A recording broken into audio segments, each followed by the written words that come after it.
Bien, hermanos. Hay una palabra que está de moda hoy en día. Mejor dicho, más que una palabra, es una frase. Salir del armario. Y mi sermón se llama hoy, como habrán leído ya en el boletín, Saliendo del armario. Y ustedes dirán, ¿qué hago yo predicando de esas cosas aquí? Pues ya verán de qué va.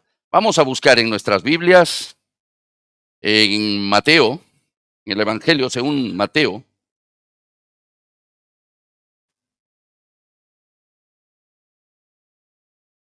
el capítulo 5,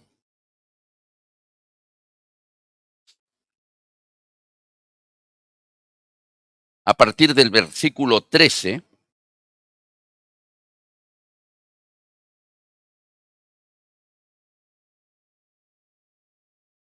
¿Sí?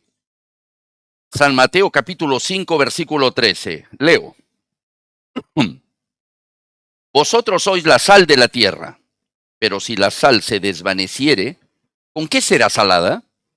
No sirve más para nada, sino para ser echada fuera y hollada por los hombres. Versículo 14. Vosotros sois la luz del mundo. Una ciudad asentada sobre un monte no se puede esconder. Ni se enciende una luz y se pone debajo de un almud, sino sobre el candelero y alumbra a todos los que están en la casa. Así pues, alumbre vuestra luz delante de los hombres, para que vean vuestras buenas obras y glorifiquen a vuestro Padre que está en los cielos. Vamos a ponernos en contexto primero. ¿Dónde se dijo esto? ¿Quién lo dijo? ¿Quién lo dijo? Jesús. ¿Dónde lo dijo?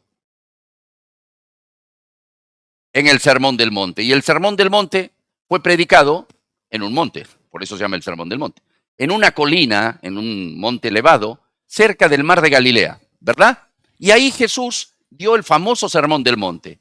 Y el Sermón del Monte no es otra cosa que una serie de enseñanzas de cómo relacionarnos con Dios y con los demás. Si agarran todos los consejos del Sermón del Monte, todo el Sermón del Monte, verán que nos habla de nuestra relación con Dios, de cómo debemos relacionarnos y cómo debemos relacionarnos con los demás también en nuestra vida cristiana. ¿Sí? Y ahí Jesús está hablando de muchas cosas. Y una de las... Empieza el sermón, empieza ya, y después de hablar de las bienaventuranzas, entra directamente. Después de las bienaventuranzas, lo primero que nos dice es que somos la sal del mundo. Y después que somos la luz, o que deberíamos ser la luz del mundo. Usa dos elementos que eran muy comunes en aquel tiempo. Recordemos que en la época de Jesús, pues, se usaba mucho la sal y la luz representaba, ya lo veremos ahora. Posiblemente, si Jesús predicase el Sermón del Monte ahora, usaría de ejemplos los ordenadores o los móviles o los coches. En ese tiempo no había. O el motor de un coche, pero en ese momento no había. Y Dios usa la sal. La sal era muy importante, ¿saben? ¿Saben de dónde viene la palabra salario, por ejemplo? ¿De dónde viene el salario? De sal, porque se pagaba con sal.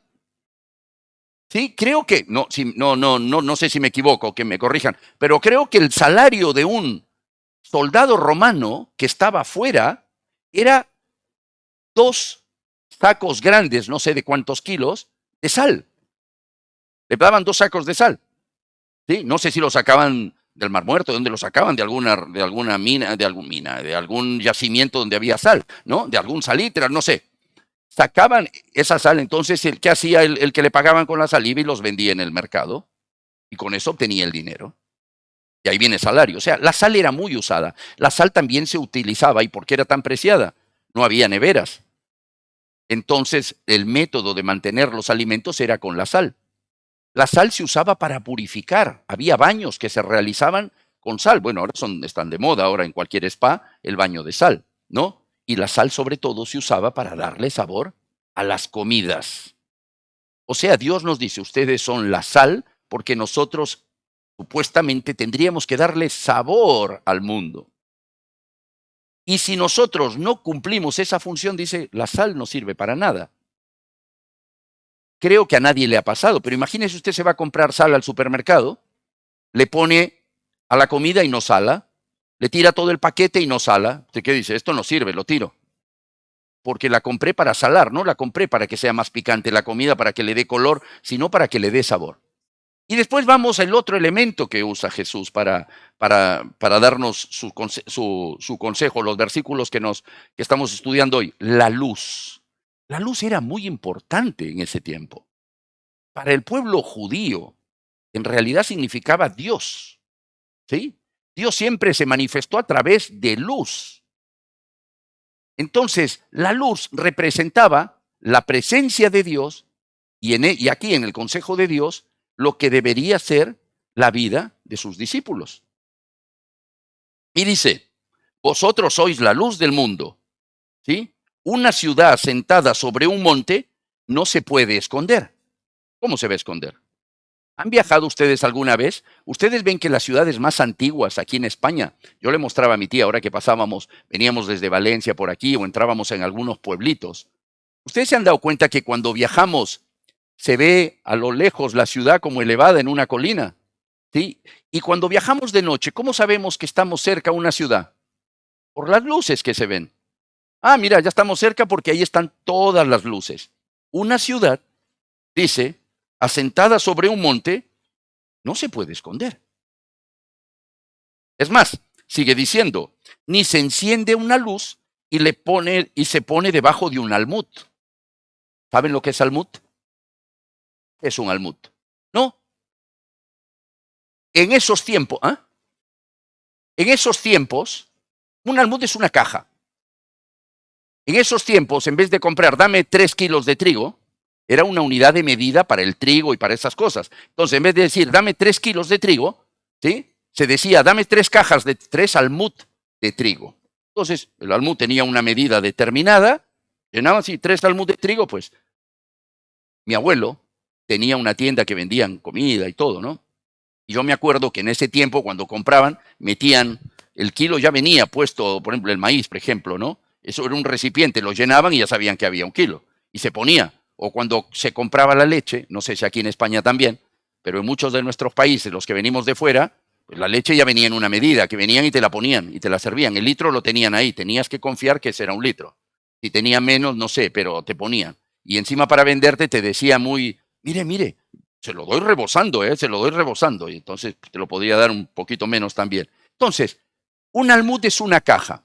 Imagínense que yo pongo aquí una vela para iluminar, porque aquí está todo oscuro, y encima pongo una caja. ¿Qué sentido tiene? La luz es para iluminar en las tinieblas, no para ser cubierta. ¿Sí? Por eso, precisamente por eso es que se usa la famosa frase del armario, ¿no? Ahora, la pregunta es, ¿cómo podemos? Ya dije que la luz representa a Dios y lo que debe ser la vida de sus discípulos. Ahora, ¿qué nos quiere decir aquí? ¿Cómo hacemos para hacer una luz? ¿Cómo de manera práctica? Porque ya sabemos, aquí se nos dice que deberíamos ser como una luz, como un candelero. El candelero nos representa a nosotros, ¿verdad? El candelero nos representa a nosotros que debemos iluminar a los otros. Hay un himno muy lindo que me encanta que se llama Señor, yo quiero brillar por ti. Aunque el mundo se apague, yo quiero seguir brillando, ¿no? Y en los tiempos que vivimos, la pregunta es, ¿estamos dando la luz o la estamos escondiendo? Mire, hoy todo el mundo dice, ha salido del armario, ha salido del armario. ¿Saben cuál es el origen de salir del armario? En realidad tiene un origen inglés, pero tiene un origen en otra frase, que traducida es tener un esqueleto en el armario. ¿Saben lo que es tener un esqueleto en el armario? ¿No? ¿Sí? You had a skeleton in the closet, dicen, ¿no? Esa es la frase en inglés. Y la traducción es tener un secreto, como dice Aurora. Es tener un secreto de esos que me da vergüenza que salgan a la luz porque no me incomodan. Entonces esa frase es muy común. No, es que seguro tiene un esqueleto en el armario. Tiene un secreto que no quiere revelar. ¿Sí? En la familia real inglesa se usaba mucho porque siempre todos los miembros de la familia real tenían sus esqueletos en el armario, ¿no? Pues bien, después de esta frase salió la palabra de saliendo del armario. Coming out, dicen ellos, ¿no? Vamos hacia afuera, sal hacia afuera. Y salir del armario se ha utilizado, ¿para qué? Para expresar que los miembros de la comunidad LGBTI más y no sé qué más, ¿sí? Pudieran expresar o pudieran expresarse libremente. Un autor alemán allá por casi 200 años, homosexual, nunca pudo revelar su identidad y lo que él sentía por temor a ser condenado, ¿sí? Y hoy se usa la frase salir del armario para explicar eso, para explicar que una persona demuestra ante los demás su identidad. Ahora, ese acto de demostrar su identidad requiere de una primera condición, tener valentía para hacerlo. No todos lo hacen, ¿sí? Se requiere valentía. Uno, requiere aceptación, que la persona se acepte como es y que decida contarle a los demás de manera voluntaria, ojo, no que me obliguen, de manera voluntaria, ¿sí? Y consciente y pública, decirle a los demás, miren, yo tengo estas preferencias, esta es mi orientación. Ellos se han adueñado de la frase salir del armario. Salir del armario significa salir de la oscuridad. Y saben que el hecho de salir del armario, desde el punto de vista estrictamente psicológico, tiene sus ventajas. Porque la persona refuerza su identidad y se libera de una serie de traumas que tiene en su cabeza y que no le dejan ser feliz. Perfecto. Pues miren, vivimos en un mundo de tinieblas donde tenemos ahora la extrema derecha y la extrema izquierda. Cosas que antes daba vergüenza decir o que nadie las hubiera dicho, hoy se dicen abiertamente. Por ejemplo, decir que la culpa de los problemas de un país está en los inmigrantes, antiguamente no se decía porque no quedaba bien, porque se puede ser tomado como xenofobia, etcétera, etcétera. Hoy no. Hay partidos que toda la culpa es de los inmigrantes. Tenemos el famoso caso de Trump y parece ser que Estados Unidos, pues, no es grande o ha dejado de ser grande por causa de los inmigrantes. Aquí también lo vivimos, ¿o no? Y aquí en Cataluña también, porque ya hay un partido de extrema derecha que ha salido a decir lo mismo. Los inmigrantes le quitan el trabajo a los que están aquí, los inmigrantes son causa de la violencia. Antes no se podía hablar de eso, hoy se habla. Ahora, si una persona sale por la calle y dice, soy homosexual, uy, qué valiente. Imagínense con una camiseta que dice aquí, soy homosexual, qué valiente. Antes no se podía. Si sale uno diciendo, soy macho, qué machista. O sea, vivimos en un mundo donde cosas que antes no quedaba bien, ahora se dicen. Antes, ser ateo no estaba bien visto. De hecho, todos los gobiernos monárquicos de Europa, desde siempre, la entronación del monarca se hacía en una iglesia.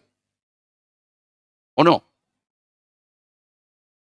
Si vamos a las culturas anteriores, vemos que siempre había religión mezclada con la política o con los gobernantes. Bueno, algunos gobernantes eran Dios mismo, ellos mismos se creían el Dios, ¿no?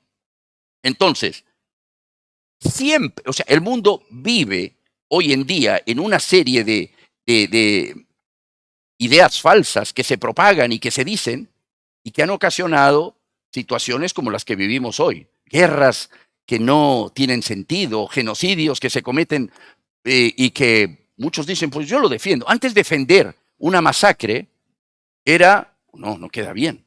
Hoy salen los presidentes y dicen, bueno, sí, hombre, hay que hacerlo porque no queda otra, hay que limpiarlos. Y se acabó.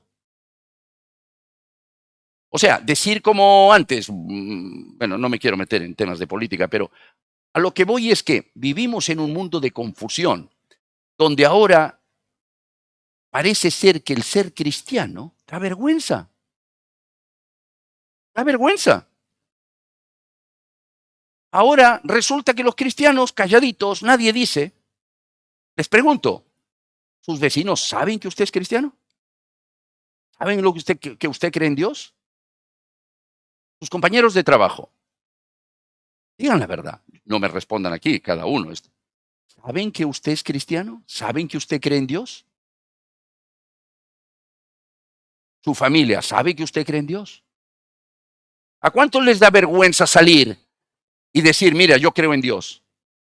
Siempre cuento lo mismo, ya lo he contado muchas veces, pero lo sigo diciendo. A mí en una conversación, mientras estábamos en una guardia, un colega me preguntó, Jorge, no me dirás que crees en Dios. Como si fuera, ¡ah! No me dirás que crees en Dios. Yo asombrado le respondí, ya saben lo que le respondí, ¿no? No me dirás que no crees en Dios, que no crees en Dios. Yo claro que creo, ¿cómo no voy a creer en Dios? Entonces, ahora ha pasado, que resulta que algunas personas han salido del armario, pero el armario no se ha quedado vacío. Los cristianos hemos entrado, o los creyentes, hemos, como nos llaman aquí, hemos entrado a ese armario. Y nos da vergüenza decirlo, ¿o no? Nos da vergüenza. Como que creer en Dios es cosa del pasado, es cosa de ignorantes, es cosa de personas incultas. No hablemos de Dios, hablemos de todo, pero hoy no se acepta que una persona relativamente culta pueda creer en Dios. Hoy no se te ocurra decir que Dios creó el mundo, porque eso es retrógrado, escuché en una radio el otro día. De mentes arcaicas, medievales, que no saben lo que es la vida y la creación y que etcétera, etcétera. ¿O no? O sea, hermanos, muchos de nosotros nos hemos metido en el armario y estamos ahí escondiendo nuestra luz. ¿Y hay alguna señal que me diga que yo estoy en el armario? Sí.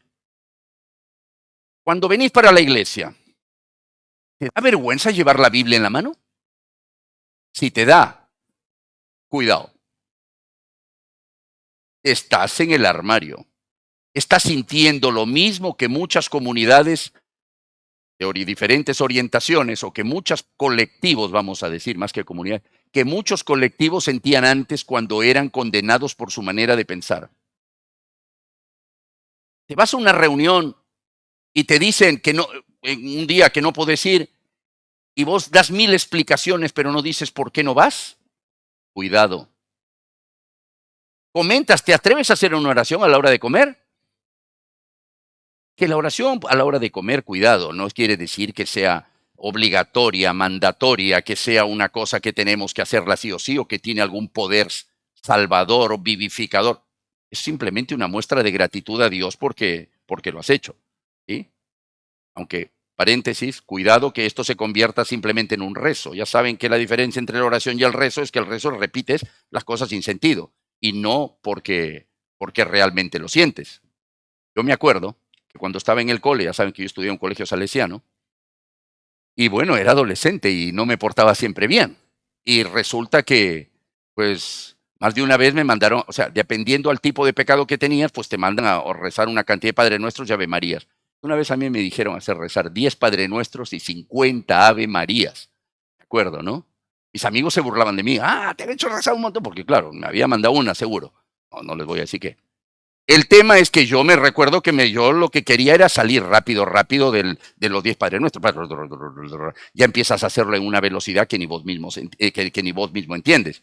Y yo creo que no recé las 50 Ave Marías. ¿Por qué? Porque perdí la cuenta. Yo no tenía un denario como tenía mi abuela para contarlo, ¿no? Entonces uno se pierde con los dedos, empiezas a contar y ya creo que en la 20 ya me perdí. 39, 40, 49, 50. Chao, terminé, ¿no? Entonces, yo no digo que la oración por los alimentos o pedir o decirle en orar me va a salvar. Si yo lo hago por automatismo, pues no sirve tampoco. Pero a lo que voy es, ¿nos da vergüenza hacer eso en público? ¿Me da vergüenza hablarle a los demás de Dios? ¿Me da vergüenza regalarle un libro o alguna cosa a algún amigo, vecino o compañero de trabajo? Estoy poniendo la luz debajo de una caja. Ojo con esto. Y si estamos haciendo esto, pues esto es bien simple. ¿Saben cómo se arregla? Sacando la caja. Es absolutamente así de simple.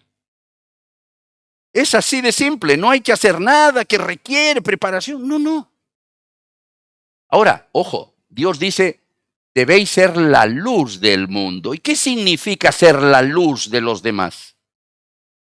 La luz de los demás significa vivir de una manera que no solo con mis palabras, sino también con mis hechos lo demuestre. Ayudando a alguien. Recuerden que se puede servir sin amar, pero es imposible amar y no servir. ¿Entendimos la diferencia? O sea, ¿cómo demuestro yo que soy la luz? Ayudándole, echándole un cable a alguien, ayudándole, siendo gentil, siendo amable. Y las personas te ven diferente. No tienes que pararte a predicarles un mensaje, un sermón. ¿Cómo somos la luz? Pues asistiendo a alguna persona que pasa una necesidad espiritual, acompañándola, en ese momento soy la luz. ¿Cómo soy la luz? Llevando una sonrisa en el rostro. Miren, yo nunca he entendido a un cristiano con la cara triste. Hay personas que cuando entran en algún lugar han escuchado esta frase, iluminan con su presencia. Eso es literal. Hay personas que iluminan con su presencia, porque son alegres, llegan, te hacen reír y te transmiten. Y si estabas triste, pues ya te contagiaron la alegría. Personas que van cantando por la vida. Yo no sé por qué se asombra tanto las personas cuando escuchan a alguien cantar. A veces, pues, se te pega una música porque la fuiste o vas cantando y llegas. Y yo a veces llego a la consulta y los miércoles hay analíticas, entonces hay mucha gente esperando. Y me escuchan cantar y dicen, ha venido alegre hoy el doctor, ¿eh? O sea, que cantar. Nosotros, los cristianos, miren, hermanos, esta imagen del cristiano con la Biblia bajo el brazo, la cabecita así, es otra esperanza. ¿Alguien quiere ser cristiano así? No. Nosotros tenemos que ser la luz del mundo porque cuando los otros nos ven tienen que decir, mira, yo quiero ser feliz como él. Quiero tener la paz que tiene él. Y ahí usted no ha predicado ningún sermón. Usted no ha hablado de ninguna de alguna doctrina bíblica. Usted ni siquiera ha hablado de Dios. Pero el transmitir eso puede ser que alguien venga y le pregunte, mira, siempre estás contento, ¿no? Y ahí usted responde, ¿por qué está contento? Ahora, hermanos, ojo, ya sé que podemos salir de aquí, vamos a decir, acaba de decir nuestro hermano Jorge que hay que ir riéndose por la vida. Entonces yo voy a ir riéndome como un payaso. ¿Qué significa reírse como un payaso? ¿Saben que reírse como un payaso es lo mismo que ser hipócrita, vamos a decir, ¿no? Porque hipócrita, no, la connotación que le damos nosotros no es esa. Hipócrita viene de ponerte una máscara. Ponerte una máscara. En el teatro, los hipócritas, los actores, se ponían diferentes máscaras que representaban diferentes estados de ánimo. El payaso sale a hacer su función por más que esté triste. O por más que esté llorando. Entonces, ¿qué quiere decir ahora? Yo estoy triste, jajaja, voy por la calle riéndome. No, hermanos, no. Tiene que brotar de adentro. Nosotros seremos la luz cuando vayamos a la fuente de luz, cojamos esa luz, la traemos con nosotros y ahí somos una luz. ¿Recuerdan que Moisés cuando bajó del monte Sinaí después de estar con Dios 40 días con él, bajó y qué pasaba? Dice la Biblia que su rostro brillaba y todo el mundo se quedó asombrado. ¿Cómo es posible que brillaba? ¿Y él era consciente que su rostro brillaba? No. Él subió y durante 40 días dijo, voy a concentrarme para que mi rostro brille, porque tiene que brillar, tiene que brillar, tiene que brillar. No. Él simplemente estuvo con Dios y después de estar con Dios, como dice el lenguaje, por la contemplación somos transformados, como él estaba con la luz, que es Dios, ¿sí? Entonces el resultado fue que él era luz para los demás. En Juan dice, yo la luz he venido al mundo, dice Jesús, yo la luz he venido al mundo para que todo el que cree en mí no viva más en tinieblas. En tinieblas. Y esas tinieblas, hermanos, pueden ser nuestra vergüenza de decir quiénes somos. Quizás no nos hemos aceptado como somos. Primero tenemos que aceptarnos. Yo he decidido seguir a Dios, pues, y si he decidido, pues lo asumo. Paso tiempo con Dios, leyendo su palabra, orando, y la consecuencia natural será que sea una luz para los otros. Entonces, mi consejo es, ¿estamos en el armario? Pregunto. Mi consejo, tenemos que salir del armario. Tenemos que salir de la caja que nos está cubriendo. Tenemos que brillar. Tenemos que transmitir la luz de Dios. Pero recuerden, solo puede transmitir la luz de Dios el que tiene la luz de Dios. Y yo solo tendré la luz de Dios si me he ido a cargar las pilas al lado de Dios. A salir del armario.